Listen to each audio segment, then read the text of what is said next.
በስመ አብ ወወልድ ወመንፈስ ቅዱስ አሐዱ አምላክ አሜን።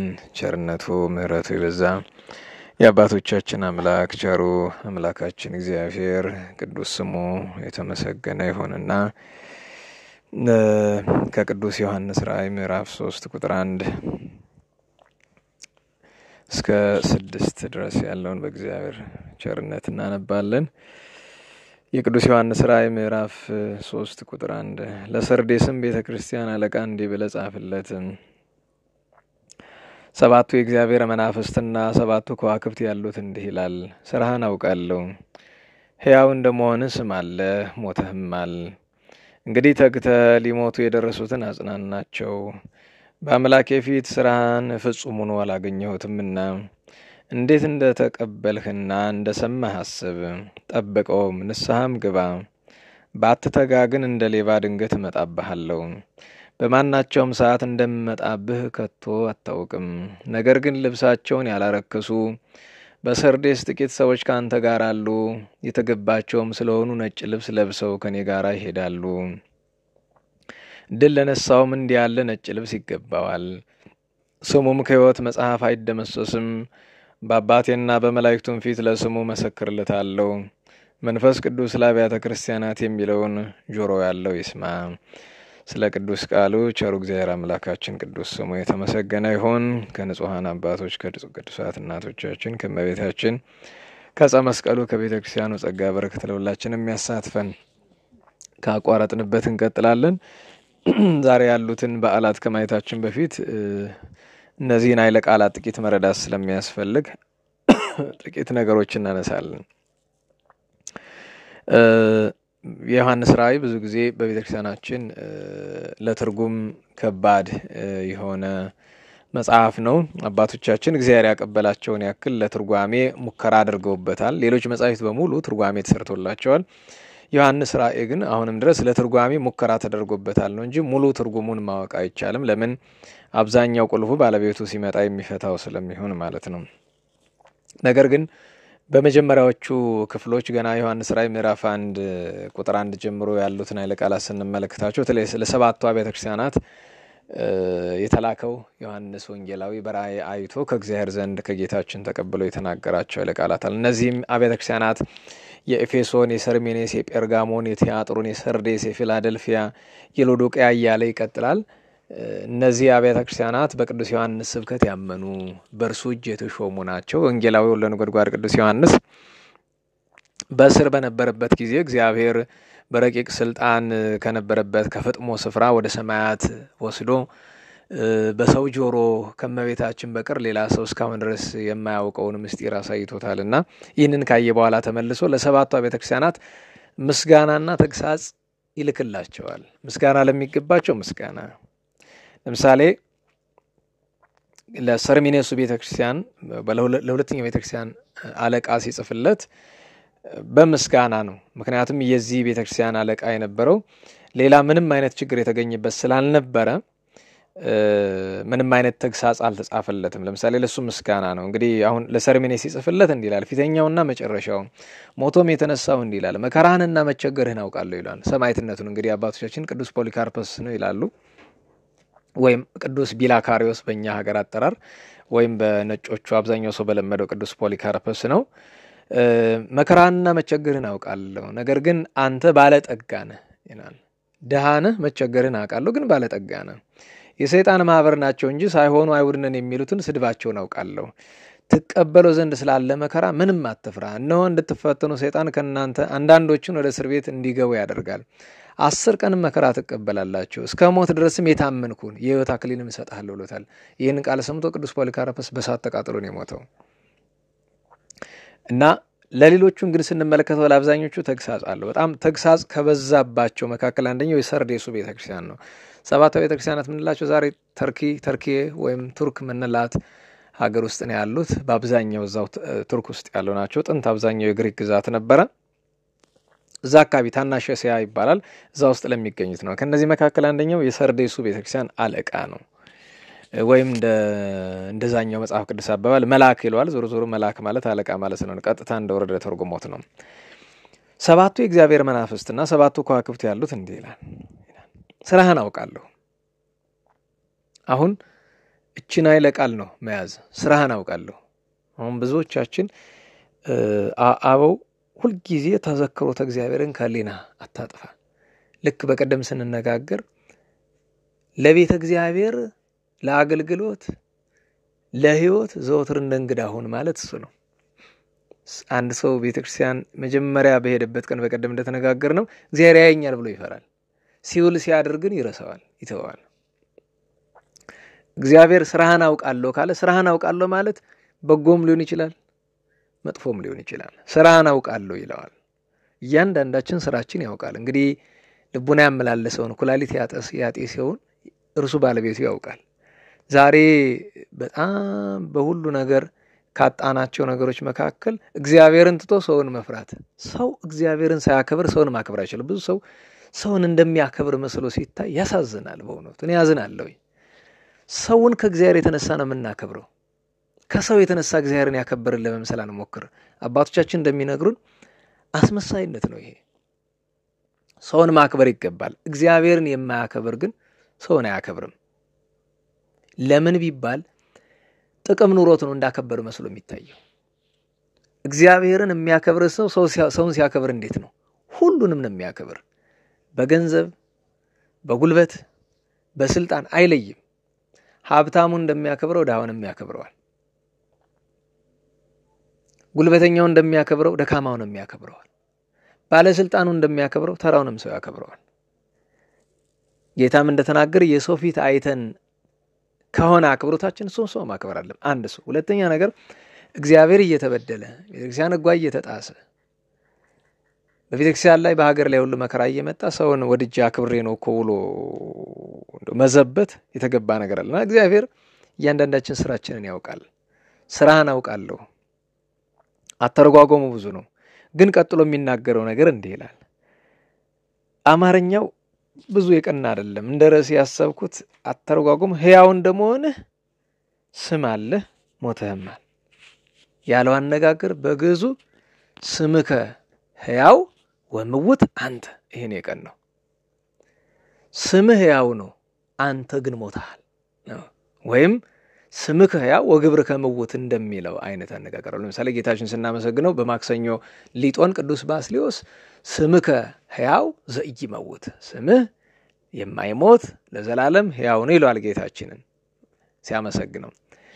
እዚህ ላይ ግን ስምከ ሕያው ወምውት አንተ ያለውን አማርኛው ሕያው እንደመሆነ ስም አለህ ሞተህማል ይላልና አተረጓጉሙ አልቀናልኝም። ስለዚህ ግዙን ይዤ እሄዳለሁ። ስለዚህ ስምህ ሕያው ነው፣ አንተ ግን ሞተሃል፣ አንተ ግን ምውት ሆነሃል የሚለውን ነው። እችን አይለቃል ነው። እችን እንመለስባታለን። ኋላ ግን ቀጥሎ ምን ይለዋል? እንግዲህ ተግተህ ሊሞቱ የደረሱትን አጽናናቸው ይለዋል። አሁን ልክ እንደሱ ሕያው መስለው ምውታን ጌታ ለዚያ ሰው አባቶችን ቀብሬ ልምጣ ሲለው ህድጎሙ ለምውታን ይቅበሩ ምውታን ይሆሙ፣ ሙታን ሙታናቸው እንዲቀብሩ ተዋቸው እንዳለ ነው። እንግዲህ ተግተህ ሊሞቱ የደረሱትን አጽናናቸው። በአምላኬ ፊት ስራህን ፍጹሙን አላገኘሁትምና። በነገራችን ላይ ይሄን አምላኬ የሚለውን ቃል ጌታችን በዮሐንስ ራእይ ላይ አልፎ አልፎ ተጠቅሟቸዋል። ይሄ አስገራሚ ነገር አለ። ይታወቃል ጌታችን የተዋህደው ስጋ ዞሮ ዞሮ የተዋህደውን ስጋ ፈጥሮ ነው የተዋህደው። ዞሮ ዞሮ አምላኬ ማለቱ በዚያ ምክንያት ነው። ልክ መስቀል ላይ እንዳለው አምላኬ አምላኬ ለምን ተውከኝ። ኋላም ለሐዋርያቱ ቅድስት ማርያም መግደላዊትን እንዲህ በያቸው ለደቀ መዛሙርቴ አአርግ ሀበ አዌ ወአቡክሙ ወአምላኬ ወሀበ አምላኬ ወአምላክሙ፣ ወደ አባቴ ወደ አባታችሁ ወደ አምላኬ ወደ አምላካችሁ አርጋለሁ ብሏል አለ። ብለሽ ንገሪያቸው አለ። አባቴ ያለው እንደ አምላክነቱ፣ አምላኬ ያለው እንደ ሰውነቱ።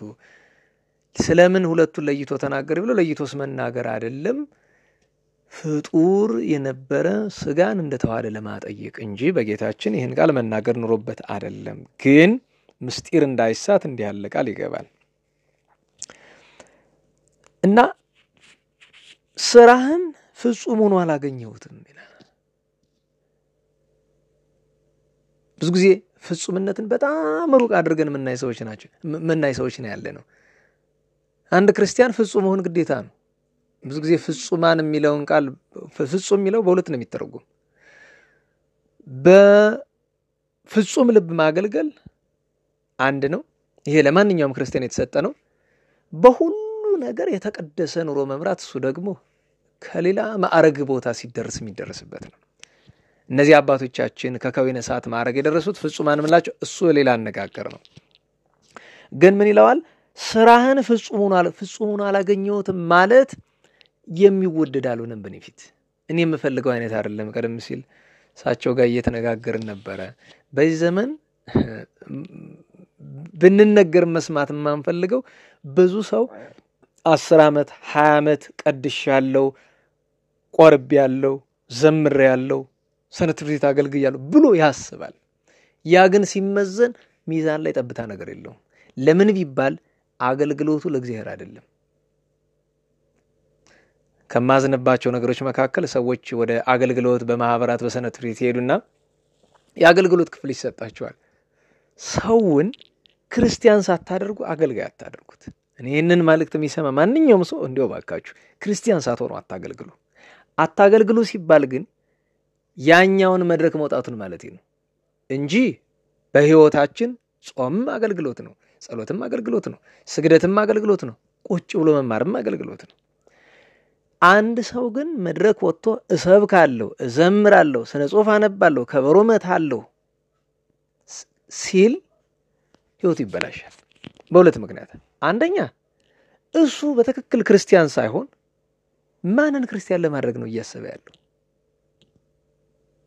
መጽሐፍ ቅዱስ ጳውሎስ ወፎኑን ከዘይትም ይረረሰ ከዘለባይደት የሚር አንተ ሌላውን ከማስተማር በፊት አንተ ተምረሃል ወይ? መጀመሪያ ነው። መማር ማለት መለወጥ ነው። መማር ማለት ያወቁትን መኖር ነው። ስለዚህ አንደኛው ዳሱ ነው። ሁለተኛ ሰዎች የማይገባቸው እናገለግላለን ብለው አደባባይ ሲወጡ ሰይጣን በአንድ ሳይሆን በሁለት አይን እንደሚያቸው ይረሳሉ። እንደ ምእመን ብቻ አይደለም፣ መድረክ ላይ እንደሚወጡ እውነተኛ ሰዎች ነው የሚያያቸው። እውነት እንድታውቁት የሚያስፈልገው ነገር ሰይጣን ሰው አይንቅም። እግዚአብሔር ሰው አይንቅም ለምህረት፣ ሰይጣን ሰው አይንቅም ለመፈተን። እውነተኞቹ የቆሙበት ሜዳ ላይ ቆመ ካየ አይለቅም፣ እነሱን በፈተነበት ይመጣባል። በዚህ ምክንያት ሰንበት ትምህርት ቤቶች ማህበራት አገልግሎትን ስንመለከተው ታዳጊ ህፃናት ይባላል። ህፃናት ይማራሉ፣ ወደ ታዳጊ ተሸጋገሩ ይባላሉ። ምንም የህፃንነት ወሰን ሳይኖራቸው ህፃናት ማዕከላዊ ገቡ ይባላል። ማዕከላዊነት ተዛደ ትልቁ ይባላል። እንግዲህ ከታዳጊነት ከህፃናት ወደ ማዕከላዊነት ሲገቡ የበለጠ ወደሚበላሹበት ክፍል ነው የሚገቡት። ከዛ እንደገና ከማዕከላዊነት ወደ ዋና አገልጋይ ሲገቡ እንደገና የበለጠ ወደሚሞቱበት፣ ከዛ ቼኑን ጨርሰው መጨረሻ ሰንበት ትምህርት ቤቶች በአብዛኛው ለጫት ለምንፍቅና ለምን ትውልዱን ሲገብሩ ይላሉ። እኔ ያዝናለሁ እንዲህ አይነት ነገር ስናገር ብዙ ሰው እንደሚያማዋቃለሁ፣ ደስ እንደማይለው አውቃለሁ። ግን እውነቱን መካድ አንችልም።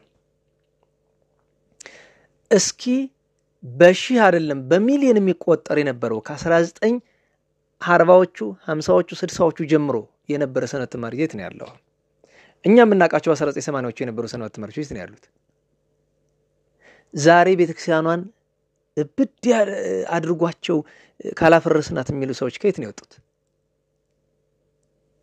እውነት ለመናገር ዛሬ እንዲያው ታድሶ ከሚባለው መካከል ሰንበት ትምህርት ቤት ያልነካው ይገኛል? ለዛ ነው እኔ አውቃለሁ አንደኛ ለመፍትሄ መስራት ያለባችሁ ሰዎች ይህንን ቃል እንደማይሰሙ ታውቃለሁ። ቢሰሙትም ትርፉ ጥላቻ እንደሆነ አውቃለሁ። ግን አማራጭ የለኝም። ለዛ ነው ጌታ ምን ይለዋል? ምን ይላል? ስራህን ፍጹም ሆኖ አላገኘሁትም። ፍጹም ሆኖ አላገኘሁትም ማለት እኔ እንደምፈልገው ትዘምራለህ። ሰዎች የሚዘምሩት ለማን ነው? ደጋግሜ እላለሁ፣ መዝሙር ልጆችን ድራማ ክፍል መዝሙር ክፍል እያልን አናስገባቸው። በመጀመሪያ ደረጃ የሆነ ክፍል ውስጥ አናስገባቸው። የሆነ ክፍል ውስጥ ከማስገባታችን በፊት በመጀመሪያ ክርስቲያን እንዲሆኑ እንጣርላቸው። ሰንበት ተማሪም ይሁን ማንኛውንም ይሁን ክርስቲያን እንዲሆኑ እንጣርላቸው። ክርስቲያን ይሁኑ፣ መጀመሪያ ክርስቶሳዊ ይሁኑ። ኢየሱስ ክርስቶስ መድኃኔ ዓለም ቸሩ እግዚአብሔር እንዲያድርባቸው እናድርጋቸው። ጥሩ ተነሳሂ የንስሐ ህይወት፣ የተነሳሂነት ህይወት፣ ጥሩ የሥጋው ደሙ ከምንም በላይ ፈሪሃ እግዚአብሔር። አንድን ሰው እግዚአብሔርን መፍራት ሳያስተምሩ እንዴት መድረክ ያወጡታል? እስኪ አንድን ሰው ጓንት ሳያለብሱ እንዴት ብሎ ነው እሳት ጨብጥ የሚሉት? ተቃጠለሙት ነው? የትኛውን አገልጋይ ነው ፈሪሃ እግዚአብሔር አስተምረን መድረክ ያወጣ ነው? እግዚአብሔርን መፍራትና እግዚአብሔርን መውደድ ሳይማሩ መድረክ ላይ ወጥቶ መዝሙር እኔ ከምንም በላይ ሰይጣን አናታቸው ላይ ድራማ እየሰራባቸው እነሱ ድራማ እንሰራለን ይላሉ። መጀመሪያ ደረጃ እኔ ቤተክርስቲያናችን የድራማ ቤተክርስቲያን አይደለችም። እኔ ሰውን ለማስተማር ድራማ የሚያስፈልግን አይመስለኝም። እንዲያው የመቸገር ምን ይላል ትውልዱ የሚወድ እንደዚህ ስለሆነ በመጀመሪያ ደረጃ ትውልዱን ወደ እግዚአብሔር እናውጣው፣ ትውልዱን ወደ ቤተክርስቲያን እናውጣው እንጂ ቤተክርስቲያንን ወደ ትውልዱ እናውርዳት። እዛ ቲያትርና ፊልም ስለለመደ በሚወደው እንስራለት እኔ አይታየኝም እንጂ እዛም ጦርነት የደረሰን አይመስለኝም። እንደኔ መንፈስ ቅዱስ አድሮበት የሚያስተምር መንፈስ ቅዱስ አድሮበት የሚዘምር ሰው ገና ያገኘን አይመስለኝም። ለዚህ ችግሩ ደግሞ መድረክ ላይ የቆሙ ሰዎች ከታች ብዙ ያልተሰራብን ሰዎች ነንና ለዛ ነው መዝሙሩ የሚጠናው ለማን ነው? ለእግዚአብሔር አይደለም። አንድ በመዝሙር ክፍል ያለ ሰው ለምሳሌ መዝሙር ክፍል ተብሎ የተቀመጠ ሰው እኔ ፈጣሪን ላመሰግን ነኝ ብሎ ነው የሚያስብ ወይስ እንዴት አድርጌ ነው የማቀርበው?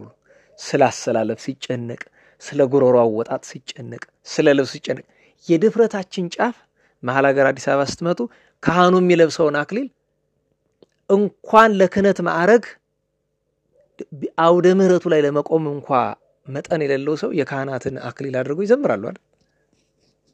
ያሳፍራል። ከዚህ የከፋ ገና ይመጣል። ገና ፕሮቴስታንቶቹ ሴት ቄስ እንዳደረጉት ሁሉ ሴቶች ቄስ ይሆኑ የሚል ይመጣል። ምክንያቱም እህቶቻችንን አለማምደናቸዋል። ስነ ጽሑፍ በማስቀረብ በወንዶች አደባባይ ከብሮ በማስመታት አስለመድናቸው። አሁን ስብከቱም ዳርዳር እየተባለ ነው። ያየን ነው አንዳንድ ነገር የሴት ሰባኪም ዳርዳር እየተባለ ነው።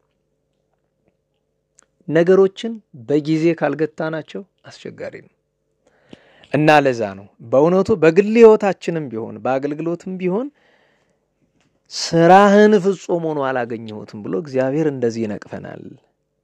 እንዴት እንደተቀበልህና እንደሰማህ አስብ ይላል።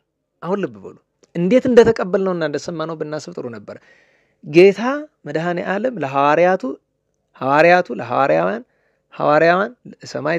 ሰማዕታት ለሊቃውንት ለቀደምት ጻድቃን ቀደምት ጻድቃን ለዳህርት ጻድቃን ቀደምት ሊቃውንት ለዳህርት ሊቃውንት ቀደምት ካህናት ለዳህርት ካህናት እያላደኛ ጋር ደረሰው። ሐዋርያት እንዴት እንደሰጡን አናቀም። ሐዋርያት እየዘበቱ ነው ወንጌልን የሰበኩ። ሐዋርያት ቃላት እያሳመሩ ነው የሰበኩ አይደለም። ሰማዕታት እንደዚህ ነው። ለኛ የሰጡን ሰማዕታት ጻድቃን ደናግል መነኮሳት ባይታውያን አበው ንጹሃን ቅዱሳን አባቶቻችን እንዴት እንደሰጡን አናቀም። የቅዱሳንን ታሪክ ምን ተርከው ለዛ ነው እንዴት እንደመጣ ክርስትናው እንዲገባን እንዳንዘብትበት። ለዛ ነው እንዴት እንደተቀበልክ እንደሰማህም አስብ፣ ጠብቀውም ንስሐም ግባ። ተጸጸት ማለት ነው። ባትተጋ ግን ይላል እንዲህ ብዬ መክሬ እንዲህ ብዬ ነገር ባታጋ ግን እንደ ሌባ ድንገት መጣብሃለሁ አለ። እግዚአብሔር ቀጠሮ ሰጥቶ አይመጣም። ለማዳን ነው ቀጠሮ የሰጠን 5500 ብሎ እንጂ ከዛ በኋላ ቀጠሮ የለም። ድንገት ነው ማንኛውም ሰው ላይ የሚመጣው። ዳግመኛም ለፍርድ የሚመጣ ድንገት ነው። ስለዚህ እንደ ሌባ ድንገት መጣብሃለሁ፣ በማናቸውም ሰዓት እንደምመጣብህ ከቶውኑ አታውቅም። ከዚያ ግን አያይዞ አንድ መልካም ደግሞ ይነግረዋል። ልክ አነጋገሩ ሰርዴስን ብቻ ሳይሆን ኢትዮጵያንም ይመስላል። ነገር ግን ልብሳቸውን ያላረከሱ በሰርዴስ ጥቂት ሰዎች ካንተ ጋር አሉ ይለዋል። ደግሞ ጥቂት ዛሬም ዝም ሰርዴስን እንተዋትና ኢትዮጵያን እናሳ ዛሬም ልብሳቸውን በኃጢአት በክፋት ያላሳደፉ አባቶች፣ ወንድሞች፣ እህቶች፣ እናቶች አሉን። እግዚአብሔርም ያውቃቸው በከተማም ይሁን በገጠርም ይሁን በገዳማትም ይሁን በእምነት ትምህርት ቤቶችም ይሁን ብቻ ግን የሚያሳዝነው ጥቂት መሆናቸው ነው። ግን ልብሳቸውን ያላረከሱ በነገራቸው ላይ ልብሳቸውን ያላረከሱ ምን ማለት ነው? መቼም ስለሚለበስ ልብስ እየነገረን አይደለም። ልብሳቸውን ያላረከሱ የተባለ አበው አንድ ጥምቀታችንን አዋርደናል። ሁለት ልበስዎ ለክርስቶስ እንደተባለ ክርስቶስ መድኃኔ ዓለምን ያላሰደበ ከኛ ጋር ዘንድ አለን። አንድ ቀን እንማማርበታለን እንጂ ቅዱስ ዳዊት በመዝሙር 14 ላይ ወደ ቅድስናው ስፍራ የሚሄድ ማን ነው ብሎ መልስ ሰጥ ምንድነው የሚለው? ወዘያ ጻላ አዝማዲሁ ዘመዶቹን ወገኖቹን ያላሰደበ ይለዋል። ወገናችን ማን ነው? እግዚአብሔር፣ ድንግል ማርያም፣ ቅዱሳን። አንድም ልብሳቸውን ያላረከሱ አለ ከእግዚአብሔር ዘንድ የተሰጣቸውን ጸጋ ያላረከሱ። እንዴት የተሰጣቸው ጸጋ ሲባል እኔ በነገራቸው ላይ የመዝሙር የሚባል ጸጋን ያላውቅም። ይሄም እንደሚያመጡት ገሌ እኮ ጸጋው ይበዛል ዘማሪ ይባላል። የመዝሙር ጸጋ ለመሆኑ ያደመጣችሁ ነው? ተረድታችሁኛል? መጀመሪያውን እግዚአብሔር አንዱን ዘማሪ አድርጎ ይመርጣል። የተፈጠረው ለምንድን ነው? መጀመሪያው ለምስጋና አይደለ? ለምንድን ነው ታዲያ ለገሌ ለይቶ የመዝሙር ጸጋ እግዚአብሔር የሚሰጠው? እስኪ ሐዋርያትን ተመልከቱ። ሐዋርያት የመዝሙር ጸጋ የተሰጠው ማን? ሁሉ ሰመስገኛ አይደሉ? አንቢቦሙ ሰቢሆሙ ይላል የማቴዎስ ወንጌል 26 ላይ ከጸሎት ወገን አንብበው ከመዝሙር ወገን ዘምረው ይላል። መዝሙር ማለት ምንድነው? የዳዊት መዝሙር እኮ ነው። የዳዊት መዝሙር ለሁሉ ነው የታዘዘ። እገሌ እና ደግሞ ሰዎች የመዝሙር ጸጋ ለው ለሚያስቡት ጥሩ ድምጽ ስላለው ያማ አዝማሪው ሳለው አይደል?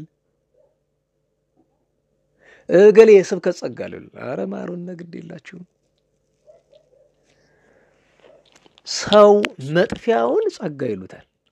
ጥሩ ድምጽና ጥሩ አንደበት መጥፊያ እንጂ መዳኛ አይደለም። ማንም በጥሩ አንደበት ይጸድቅ አናውቅም። ቅዱስ ዮሐንስ አፈወርቅን ቅዱስ ባሲሎስን የመሰሉና ቅዱስ ቄርሎስን የመሰሉና ቅዱስ አትናቴዎስን የመሰሉ የተሳለ አንደበት የነበራቸው አንደበታቸውን የሳለው መንፈስ ቅዱስ ነው እንጂ በተጥባበ ነገር አይደለም፣ በፍልስፍና አይደለም። ቁጭ ብሎ ሜቶዶሎጂ ቲቺንግ ሜቶዶሎጂ እንዴት ላስተምር ብሎ ስጋዊ ጥበብ ማጥናት አይደለም። እኔ ያዝናለሁ።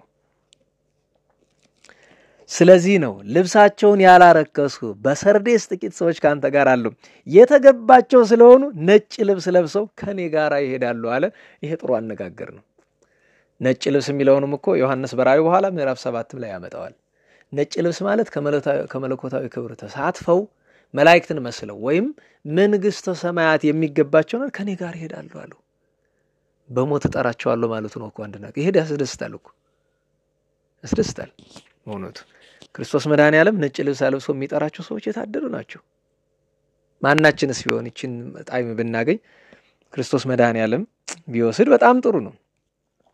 ድል ለነሳው እንዲህ ያለ ነጭ ልብስ ይገባዋል አለ። ድል ለነሳ መንግስተ ሰማያት ይገባዋል። እኔ ልዋሃደው ይገባል፣ ርስቴን ላወርሰው ይገባል ይላል ቸሩ መድኃኔ ዓለም። ስሙም ከሕይወት መጽሐፍ አይደመሰስም፣ በአባቴና በመላእክቱ ፊት ለስሙ እመሰክርለታለሁ። መንፈስ ቅዱስ ለአብያተ ክርስቲያናት የሚለውን ጆሮ ያለው ይስማ አለ።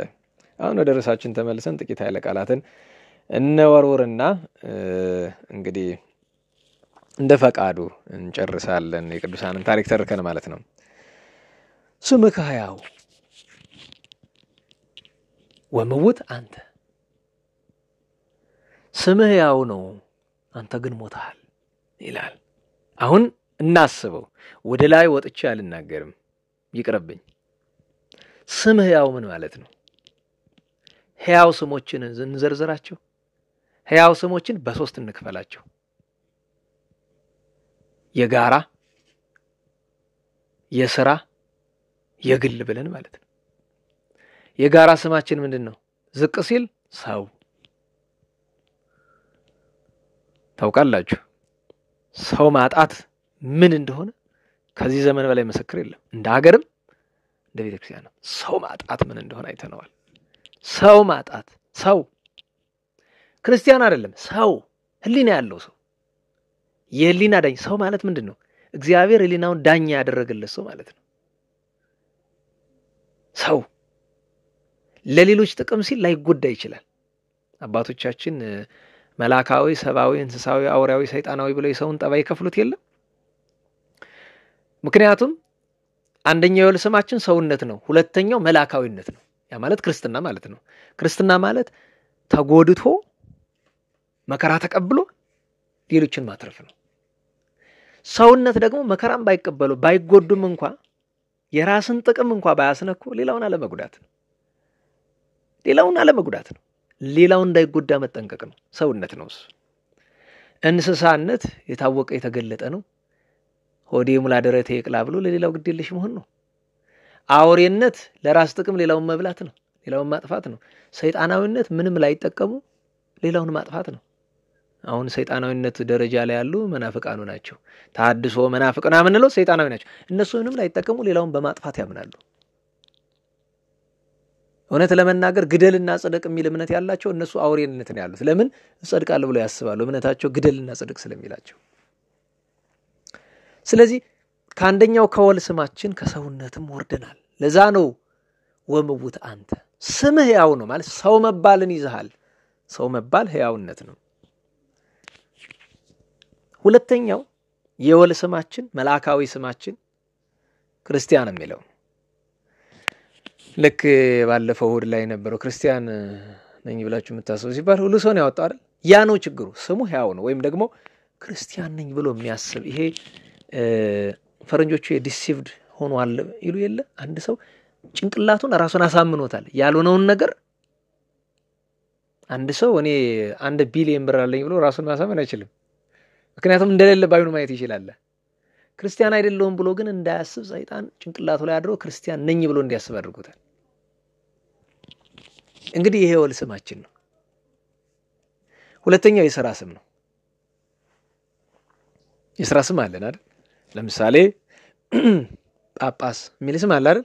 ሕያው ነው አይደለም? ስሙ ሕያው ነው። ካህን፣ ዲያቆን፣ ሰባኪ፣ ዘማሪ የሚል አገልጋይ የሚል ሕያው የሆነ ስም አለን። ለዛ ነው ጌታ ስምከ ሕያው ስምህ ሕያው ነው ማለት የተሸከምከው ስም የምትጠራበት ስም ከዚያ ሲያልፍማ ደግሞ ሰዎች የሚጠሩበት ለምሳሌ መጋቤ ምናምን የተባሉ እኔ እንደ መድኃኒዓለም ይማረኝ እንደ ሌላ ምንም አይደለም። አንዳንዴ ሰው ከያዘው ስም በላይ የቅዱሳንን ስም ሲሻማ የሚውሉ ብዙ ሰው አለ።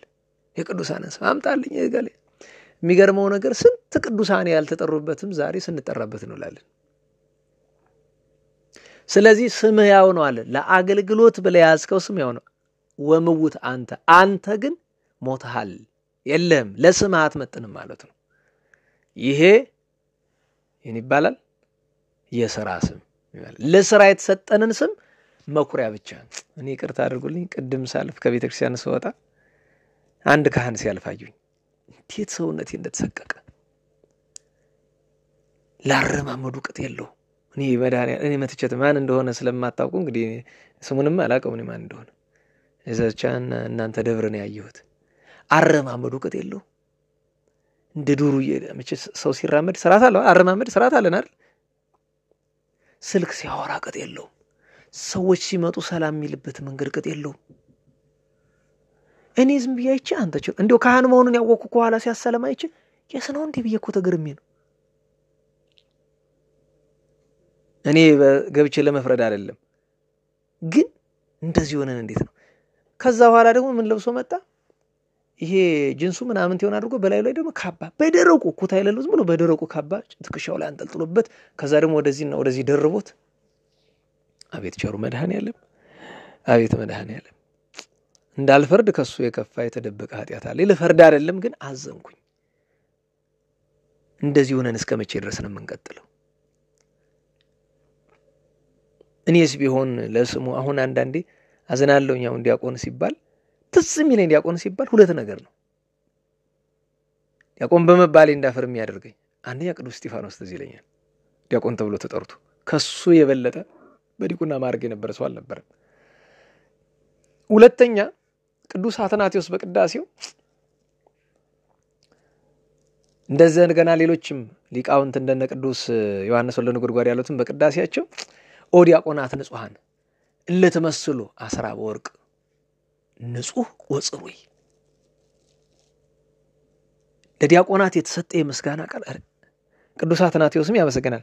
ያን ጊዜ አሜሃ ያቀውሞሙ ለካህናት በየማኑ ለዲያቆናት በጸጋሙ ከመያርኦሙ ስርዓተ ምስጢር ዘአይን ይርየ ወእዝን ይሰማ ወስተለበሰ ዘይታለ ዘአስተዳለው ሎሙ ቅድመ ይተፈጠር ዓለም ሳይፈጠር ያዘጋጀላቸውን አይን አይላየው ጆሮ ያልሰማው በስልቡና ያልታሰበውን ምስጢር ሊያሳይ ከምዕመናን አስቀድሞ ካህናትን በቀኝ ዲያቆናትን በግራ ያቆማቸዋል ይላል።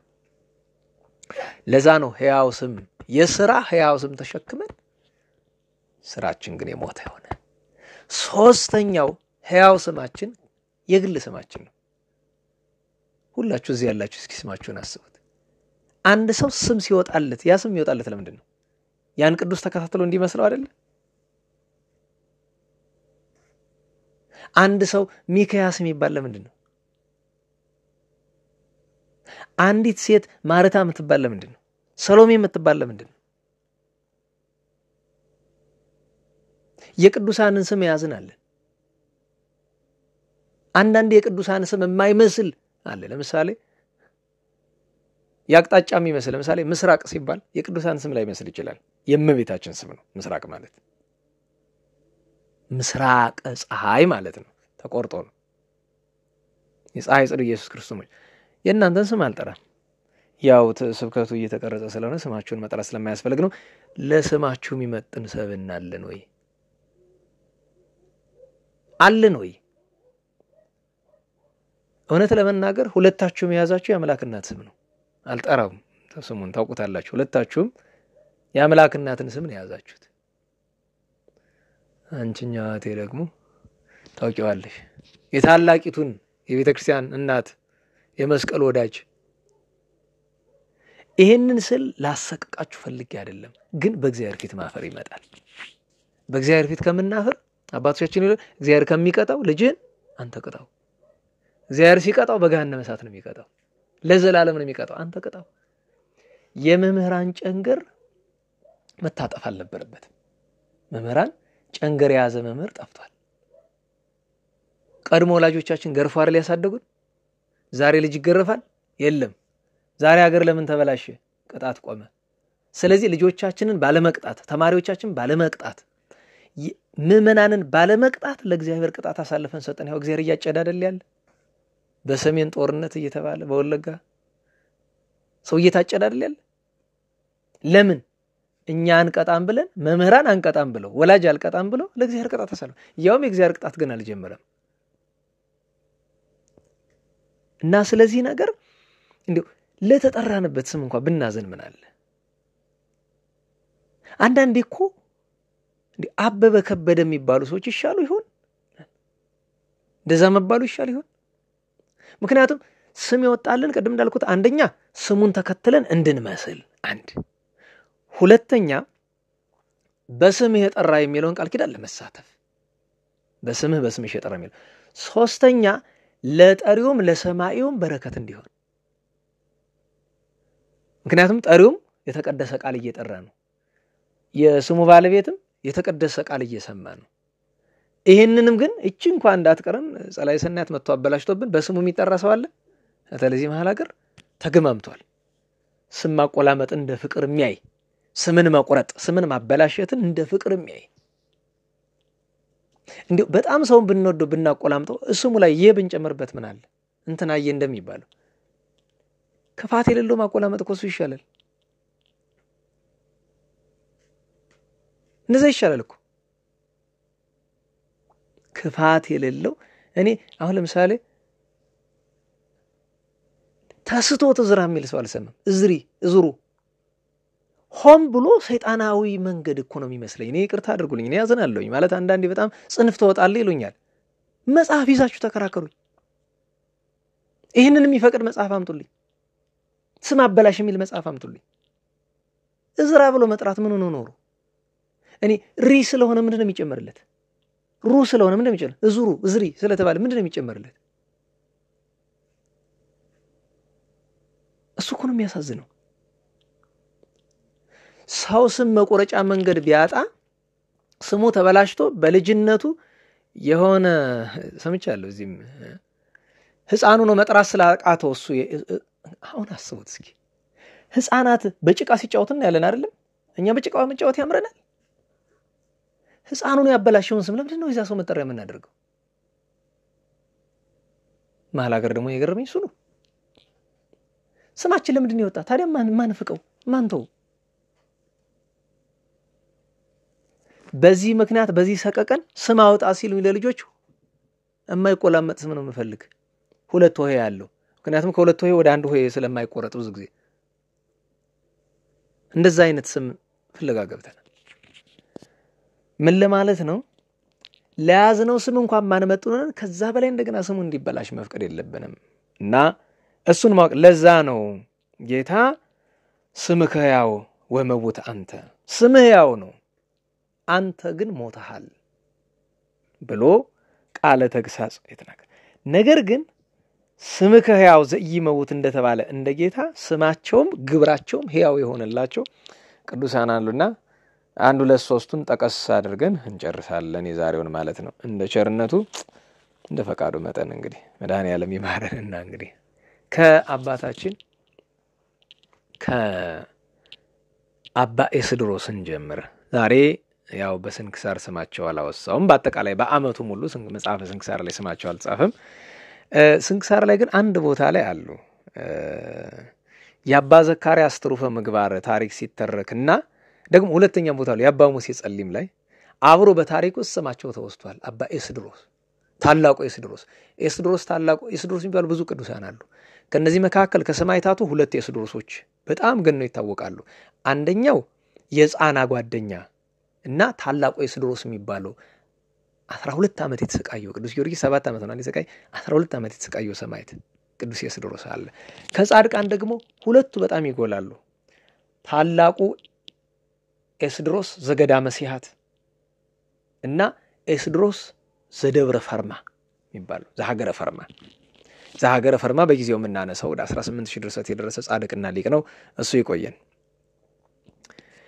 እነኛው ጻድቅ የተወለዱበት ዓመተ ምህረት በውል በእኛም በግብጽም ቤተክርስቲያን ተጽፎ አላገኘነው። ግብጻዊ መሆናቸው ይታወቃል። ከቀደምት ጻድቃን መካከል አንዱ ናቸው የነበሩ በታላቁ ቅዱስ መቃሪዎስ ዘመን ነው። እኒ ቅዱስ ሰው የአባ መቃሪዎስ ደቀ መዝሙር ናቸው። ታላቁ መቃርስ በ330 ዓመተ ምህረት ነው እንግዲህ ገዳመ አስቄጥስን መዳሎ አልባብ የምትባለውን ገዳም የመሰረተው። ከዚያ በኋላ የዚህ ቅዱስ አባት ያ ታላቁ መቃሪዎስ ልጆች ከሆኑት መካከል አንዱ አባ ኤስድሮስ ነው። አባ ኤስድሮስ ስማቸው ተያይዞ የሚነሳ ከታላቁ መቃርስ ጋር አንድ፣ ከሐዋርያዊ ቅዱስ አትናቴዎስ ጋር ሁለት፣ ከአባ ዘካርያስ ትሩፍ ጋር ሶስት፣ ከአባ ሙሴ ጸሊም ጋር አራት ነው። የኒን ቅዱስ አባት ታሪክ ከነገሩን መካከል አንደኛው ታላቁ አባ ባይሞን ወይም ቅዱስ ጴሜን ነው። አንዳንድ ነገሮችን እናንሳ። በዘመኑ አባ ለመጀመሪያ ጊዜ ወላዲ አይላፍ የሚል ስም ከተሰጣቸው ከዘመኑ ቅዱሳን መካከል አንዱ ነው። በዛ ዘመን ወላዲ አይላፍ የሚባሉ እንጦኒዮስ ወላዲ አይላፍ ማለትም እልፍ ቅዱሳንን የወለደ፣ መቃሪዎስ ወላዲ አይላፍ እልፍ ቅዱሳንን የወለደ፣ ሰራቢዮን ወላዲ አይላፍ እልፍ ቅዱሳንን የወለደ፣ ጳኩሚስ ወላዲ አይላፍ እልፍ ቅዱሳንን፣ እንደዚሁም ኤስድሮስ አባ ኤስድሮስ ወላዲ አይላፍ። አንድ የእንግሊዘኛ ጥራዝ እየተመለከትኩኝ በስራቸው 1000 ቅዱሳንን አፍርተዋል ይላል።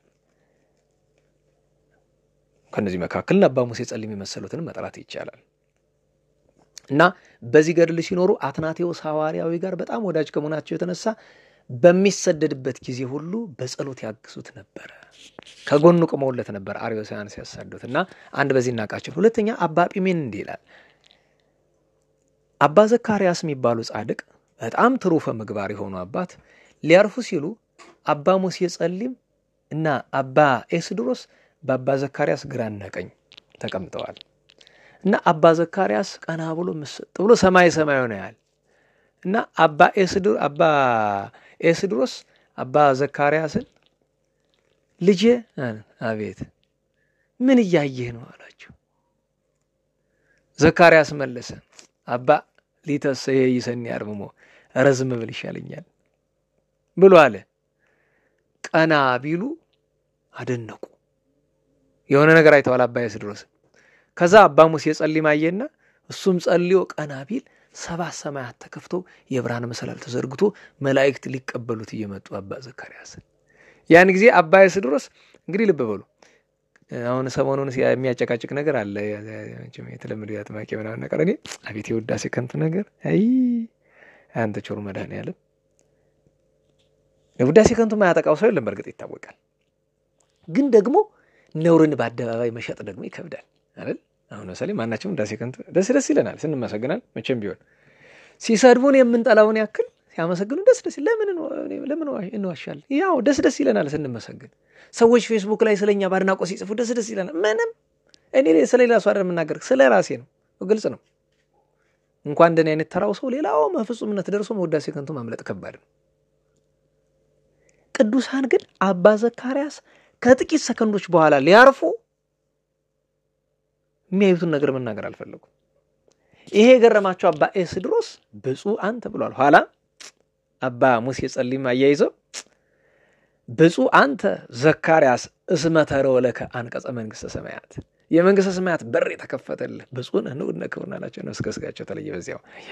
በዚህ አንድ ታሪካቸው ተነስቷል የአባ ኤስድሮስ። ምክንያቱም የአባ ዘካርያስም የአባ ሙሴ ጸሊም አባትሳቸው ናቸው። አንድ ሁለተኛ በአባ ሙሴ ጸሊም ታሪክ አይታችሁ ከሆነ ምናልባት ግብፃውያን መቼም የአባ ሙሴ ጸሊም ታሪክ ሲባል ሰው ከተማረው ታሪክ ይልቅ ፊልሙ ነው ቶሎ ትዝ የሚለው።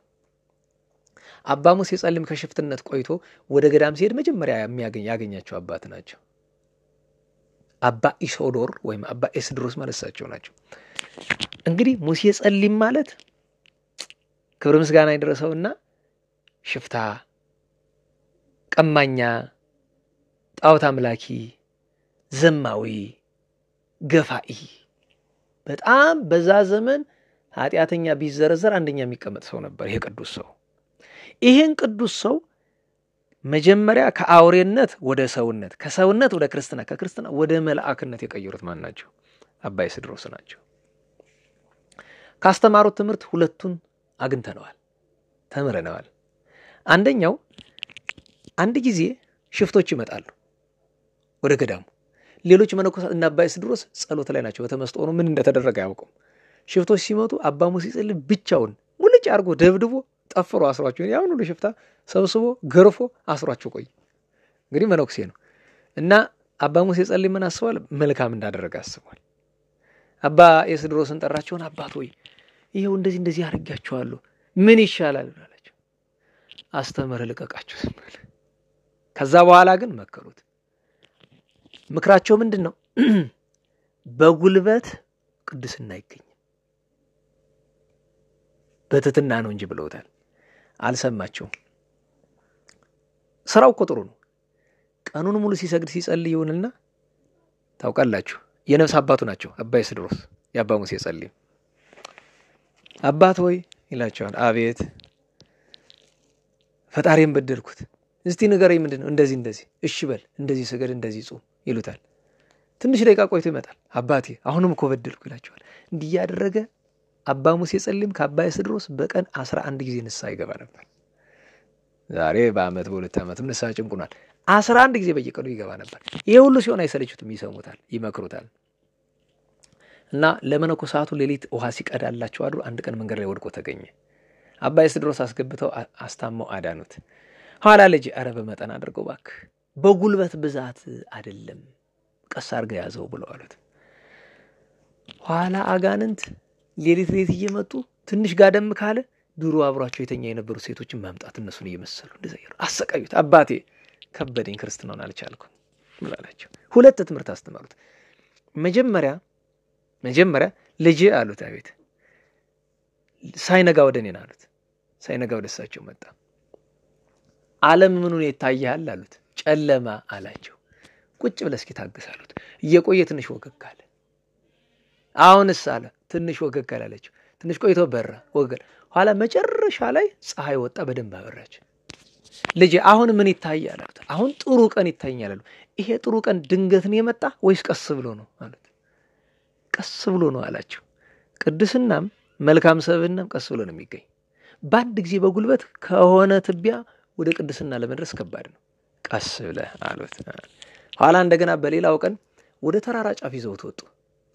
ጸሎት አደረሱ። ጌታ ሆይ ፈቃዴን ፈጽምልኝ አሉና ወደ ምዕራብ ተመልከት አሉት። ቢመለከት የአጋንንት ሰራዊት እሳት ጎርሰው እሳት ለብሰው ሲፎክሩ ያያል ቅዱሳንን ለማጥፋት። ተነገጠ። ተስፋ ሊቆርጥ ሲላዩ ቆይ ገና ነው። ወደ ምስራቅ ተመልከት አሉት። ከነሱ 100 እጥፍ የሚበልጡ መላእክት የሳይ ሰይፍ መዘው አለንላችሁ ሲሏቸው ተመለከተ። አየህ ልጄ ትሁት ከሆንክ እነዚህ ይረዱሃል፣ በትዕቢት ብትጋደል ግን እነዚህ ያጠቁሃል። ምክንያቱም ትሁት ካልሆንክ በቀር እነዚህኞቹ አይረዱህም። ትሁት ሰው ማለት እርዳታ የሚፈልግ ማለት ነው። እኔ አቅም የለኝም እርዱኝ የሚል ነው። እርዳታን ከእግዚአብሔር የሚፈልግ ሰው ነው ትሁት ሰው ማለት። እንዲህ ብለው መምከራቸው በዚህ እናውቃቸዋለን። እነዚህ ቅዱስ ሰው አንዳንድ መጻሕፍት በ390 ዓመተ ምህረት አረፉ ይላሉ። አባ መቃርዮስ ከማረፋቸው ከአንድ ዓመት በፊት፣ አንዳንዶቹ የለም እስከ 400 ቆይተዋል ይላሉ። አባታችን ታላቁ ጻድቅ ደገኛው አባ ኤስድሮስ ዛሬ ቤተክርስቲያን ዓመታዊ ዕረፍት በዓላቸውን ታከብራለች። በትውፊት እንዳገኘ ነው ማለት ነው። እግዚአብሔር በእውነቱ በረከታቸውን ያሳድርብን። ሁለተኛው ደግሞ የሰማዕቱ የቅዱስ ኤስድሮስ ነው። እናሳጥረው። ማን ነው? የቅዱስ ሰርጊስ ነው። ሰርጊስ፣ ሰርግዮስ ተመሳሳይ ስሞች ናቸው። የባኮስ ወንድም ነው። ምናልባት ጥቅምት 4 ስንክሳር ተመልክታችሁት ከሆነ ቅዱስ ባኮስና ይሄ በዘመናቸው አንጢያኮስ የሚባል ንጉስ ነግሶ ነበርና የሱ ወታደሮች ናቸው። ማዕረግ ያላቸው ተወዳጆች፣ መልክ ሀብት ያላቸው ስለ ክርስቶስ ፍቅር ሁሉን ተው፣ መከራ ተቀበሉ። ቅዱስ ባኮስን ባህር ውስጥ አስጥሞ ገደሉት።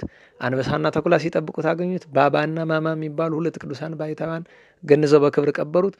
ይሄኛውን ቅዱስ ሰርጊስን ግን ከዛ በኋላ 6 ቀን ሲያሰቃዩት ቆዩ በእስር ቤት። ኋላ ሩጻፋ ወደምትባል ሀገር እጁን እግሩን ከእንጨት ጋር ቸንክረው ያንን በከብት ጀርባ ላይ አድርገው ከመሬት እየጎተቱ ወስደውታል። ደሙ ተንጠፍጥፏል። አንዲት ሴት ውሃ ጠጭኝ አላት። በጣም መከራው ሲበዛበት ውሃ ጠጣችው። ኋላ ምን አላት? እኔ ተከተይኝ ስጋዬ እንድትቀብር ያላት። ክብር አገኛለሁ አልመሰላት። ምንድነው ያሰበች እሷ? አሳዘናት። ይህን የመሰለ ወጣት ብላ ራርታለት ተከተለችው እያዘነች። ኋላ አንገቱን ሲቆረጥ ደሙን በአጽፍ ተቀበለችው። ትልቅ ጸጋ በረከት አገኘች። ስጋውንም በኋላ 15 ኤጲስቆጶሳት ባሉበት ስፍራ ቅዳሴ ቤት ተከብሮ እዚያ በሰላም አስቀምጠውታል። ከአካሉ መንፈሳዊ ቅብ መንፈሳዊ ሽቱ እየወጣ ድውያንን ሲፈውስ ይኖራልና እዚህ ቅዱስ ዓመታዊ በዓሉ ነው። ሌላኛው የአባታችን አውማኔዎስ ከማርቆስ ወንጌላዊ 7ኛው ነው የሚቆጠር ደግኛ ሊቀ ጳጳሳት ነው።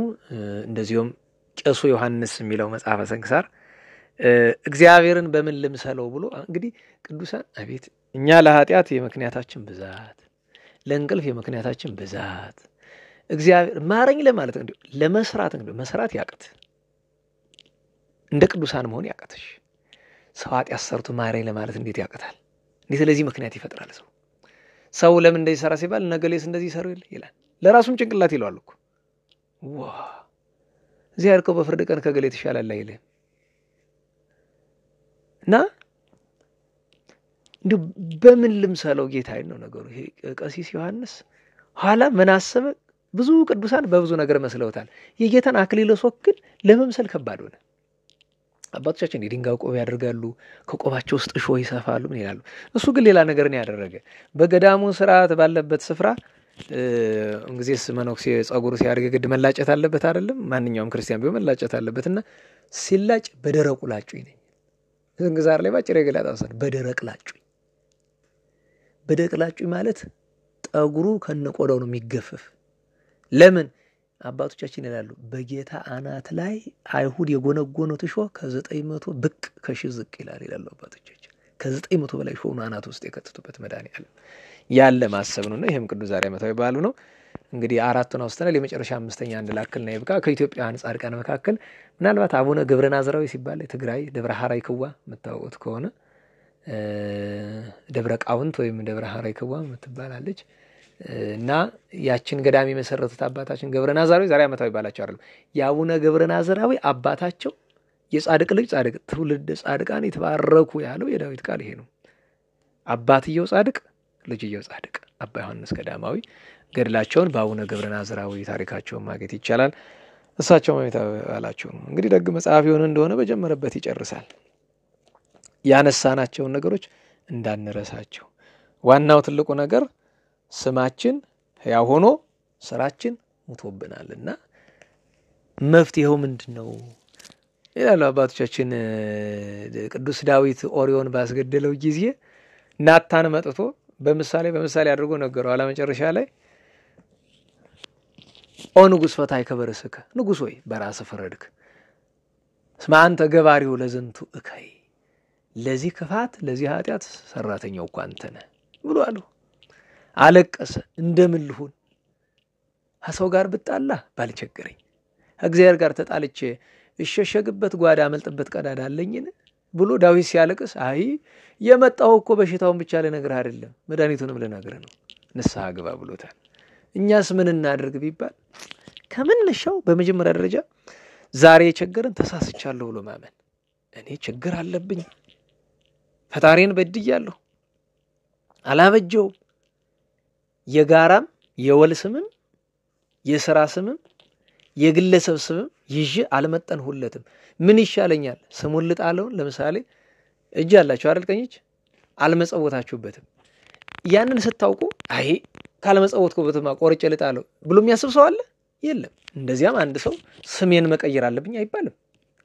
አይደለም የወል ይቀየር አይባልም። ሰው መባላችን ክርስቲያን መባላችን ሊቀየርም አይችልም። የግል መጠሪያ ስማችን ማረታ ሌላም ተብለን የምንጠራበት መልካሙ ስም መቀየር የለበትም። መሃል ያለው የሥራው ስም ግን ክህነት የሆነ እንደሆነ አይቀየርም። ቄስ የሆነ እንደሆነ ቀሲስ ነው፣ ዲያቆን የሆነ እንደሆነ ዲያቆን ነው። የማዕረግ ስም ያለው ሰው ግን ለስሙ አልመጥንም ብሎ ሊተወው ይገባል። ይሄ ለእናንተ አይደለም። እዚህ የማዕረግ ስም ያለው ሰው የለም፣ ሁላችንም የለንም፣ ወደፊትም አይኖረንም። መድኃኔዓለም እንዳይኖረንም ይርዳን። በእውነቱ ምንም ስም ሊኖረን አይገባም ተጨማሪ ስም። እና መፍትሄው ምንድነው? መጀመሪያ ሆኖ መበደላችንን እንወቅ። እግዚአብሔር በዚህ ዘመን ምን ያህል እያዘነብን እንደሆነ እንወቅ። ከዚያ ስማችንን የወሉንም የሥራውንም የተጸውዖውንም ስም ለመምሰል ጥረት እናድርግ። እግዚአብሔር ከኛ ምን ይፈልጋል? እንድንፈራው፣ እንድንወደው፣ ከዚያ ጸጋው እንዲያለብሰን ነው የሚፈልገው። ከምንም በላይ የሚጸጸት ልቡና። ታዲያ ትናንት በቀደም ያነሳናትን አንዲት ኃይለ ቃል አስታውሼ ልጨርስ። የሰው ልጅ አፉን ካልዘጋ መቼም ከእግዚአብሔር መታረቅ አይችልም። የተከፈተ አፍ ከመቃብር ክሱት ጎራኢቶሙ፣ አፋቸው እንደ መቃብር የተከፈተ ነው ይላል ቅዱስ ዳዊት። እንደ መቃብር የተከፈተ አፉን ሰው ሁሉ መዝጋት አለበት። የተከፈተ አፍ ይዘጋ ማለት ግን ለቃል እግዚአብሔር አይደለም። ቃል እግዚአብሔር የሚናገር ቃል እግዚአብሔር ይናገር። ሁሉ ሰው ግን ክፍት አፍ ሆኗል። ክፍት አፍ ሆነናል። ለምን ቢባል ተናጋሪ ሰው ማዳመጫ ጆሮ የለው። ስለዚህ ከመናገር ወደ ማዳመጥ ማለት ቅዱስ ያዕቆብ ተናገረ፣ ሰው ሁሉ ለመናገር የዘገየ ለማዳመጥ የፈጠነ መሆን አለበት ብሏልና እየጸለይን እግዚአብሔር መድኃኒታችን አምላካችን ኢየሱስ ክርስቶስን እየተማጸነን መቆየት መቀጠል አለብን ነው። መቼም የሁሉ ነገር የሺህ ፍልጥ ማሰሪያው ልጥ ነውና በደንብ ረዝሟል። በደንብ እንዲረዝም የእመቤታችን ነገር ሳይወሳ ሊያበቃ አይገባውምና የእመቤታችን የስደቷን ነገር ጥቂት እናወሳለን። የእመቤታችን ነገር መቼስ አባታችን አባ አርከስሎስና አባ ገብረ ኢየሱስ ብዙ ነገር ተናግረዋልና በተለይ አባ ገብረ ኢየሱስ ሰቆቃወ ድንግል ላይ ያሉ ኃይለ ቃላትን እናንሳ። ደራሲው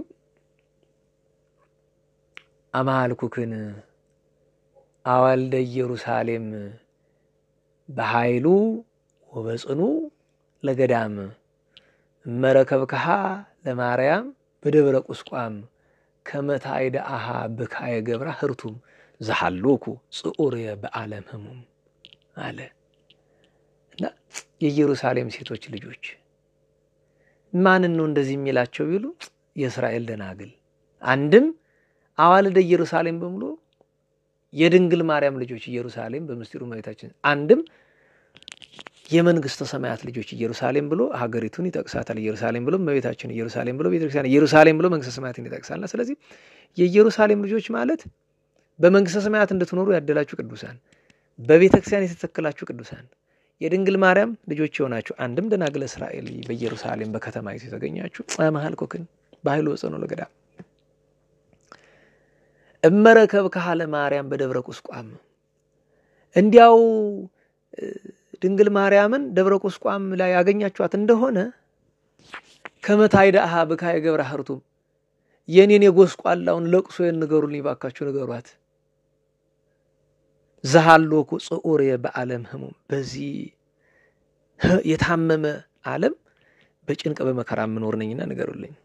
ኋላ ደግሞ ምን አለ? በማዕረግ ከፍ ብሎ አማዕረጉ በእግረ ሊና ውስተ ደብረ ቁስቋም ለይባቤ ርኢኩ ድንግለ በፍኖት ዘሰለብዋ ግልባቤ ሐዚላ ሕፃና ዘወለደት በኢሩካቤ እምጻማ ፍኖት ወስራ እንዘ ታስቆቆ ወትቤ ንእስት አነ ዘኢለመድኩ ምንዳቤ ወልቤ ታውከኒ ከመብኪ ሶቢያ አለች ይላል። አማዕረጉ በእግረ ሊና ውስተ ደብረ ቁስቋም ለይባቤ፣ ለምስጋና ብዬ በህሊና ሰረገላ ተጭኘ ወደ ደብረ ቁስቋም ሄድኩኝ። ርኢኩ ድንግለ በፍኖት፣ በጎዳና ሆኜ አንዲት ድንግል አየሁ ዘሰለቡዋ ግልባቤ ልብሷን ቀምተዋት ብርድ ፀሐይ እየተፈራረቀባት ሀዚላ ሕፃና ዘወለደት በኢሩካቤ በድንግልና ያወለደችውን ሕፃኗን ደግሞ አዝላለች። ንእስት አነ ዘኢለመድኩ ምንዳቤ እንዘ ታስቆቆትቤ ያለበት ነው። እያለቀሰች እንዲህ ትላለች ንእስት አነ ዘኢለመድኩ ምንዳቤ መከራ ያለመድኩ ታናሽ ብላቴና ነኝ እኮ ወልቤ ታውከኒ ከመብኪ ሶቢ ልቤ ሳልቅሽ አልቅሽ ያለኝ እመቤታችንን ነው እንግዲህ አልቅሽ አልቅሽ ያለኝ ሰው መከራ ያለመደ እንዲያውም እኮ ደራሲው አባ ጊዮርጊስ ዘጋስጫ በዚህ በጸጋቂ ድርሰቱ ላይ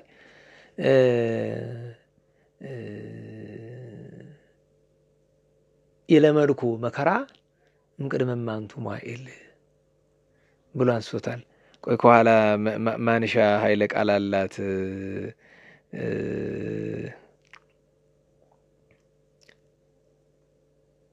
አንቆድ በጣም ወደ ኋላ ሂጅ ከመነሻው ላለመድረስ ነበር። አብራከኪ ደክማ በጾም ዛራ ወጽም ሀዊረ ፍኖት በእግሩ ሶበይስን ጻነኪ ያን ቃዱ ሀቤኪ ወይ ወይኪ ይዞ ጽንፈ ልብስኪ። ይሄም እኮ ታሪክ ነው። ለምን ዝም እያልፋለሁ ማልተርክላችሁ ትርጉም ብቻ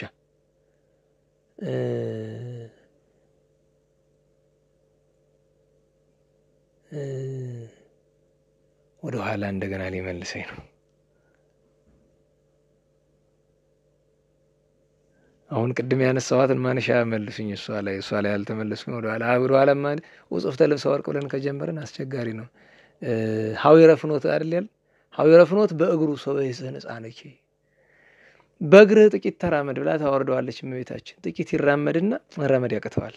እግዚአብሔር ነው ግን እግዚአብሔር ነው ሰው ሆኗልና መራመድ ያቅተዋል። እንደ ሁሉን ተነው ከኃጢአት በቀር እንደ ሕፃን ነው። ሕፃን ሲሆን እንደ ሕፃን ወጣት ሲሆን እንደ ወጣት ነውና ሀዊረ ፍኖት በእግሩ ሶበይስን ጻነኪ መራመድ ባቃተው ጊዜ አንቃዱ አቤኪ ቀና ብሎ ያይሻል ይላል። አሁን ልብ በሉ ሰው እግዚአብሔርን ቀና ብሎ ያያል እንጂ ክርስቶስ ቀና ብሎ ያያት እሷን ብቻ ነው መድኃኒታችን እናታችን እመቤታችንና ወይ በኪ ያለቅሳል። ይሄ ይዞ ጽንፈ ልብስሽ ልብሽን እየጎተተ ምን እያለ ተሸከሚ ደክሞኛል እባክሽ ዘይኝ እያለ እስከ ትጸውሪው በገቦኪ ልጄ ደከመህ ብለሽ በጎንሽ ክትታቀፊው ወትሰሚዩ በአፉኪ ባንደበትሽ ባፍሽ ክስሚ ድረስ ከዚያ ነው ያነድደኒ ድንግል እቺን የፈለኳት ያነድደኒ ድንግል መቤቴ ስሰማው ሳሰው ያቃጥለኛል። ጣዕመ ቃልኪ ዘይብል ጣፋጭ የሆነ ቃልሽ እንዲህ ስትይ በሰማው ጊዜ ንእስታነ በአካል አካሌ ትንሽ ወድክምት በኃይል አቅም የለኝ ስጋዊ አቅም ኢለመድኩ መከራ እምቅድመ ማንቱ ማይል እቺን ፈልጌ ነው።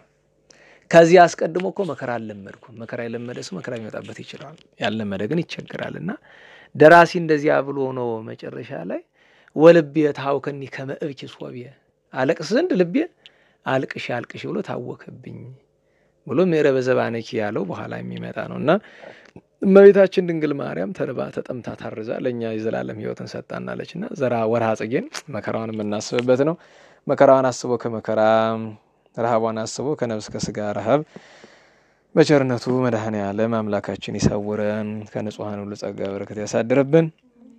የሰማነውን ነገር ሁሉ ለሕይወት ለመድኃኒት ለስርየተ ኃጢአት ያድርግልን።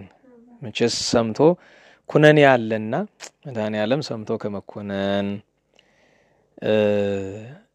ኢታሬን ማይፈዳ ለሲኦል እንደሚሉት አባቶቻችን የሲኦልን ግድግዳዋን የሲኦልን አናዋወሯን አታሳየን ብለዋልና መድኃኔ ዓለም ከክፋት ከኃጢአት ከገሃነመ እሳት በቸርነቱ ይሰውረን። የሀገራችን የቤተክርስቲያንን ጥፋት አያሳየን። ስብሐት ለእግዚአብሔር ልዑል ወለወላዲቱ ድንግል ወለመስቀሉ ክቡር ዕፀ ሣህል አሜን። ሰላም ያሳድረን መድኃኔ ዓለም አሜን።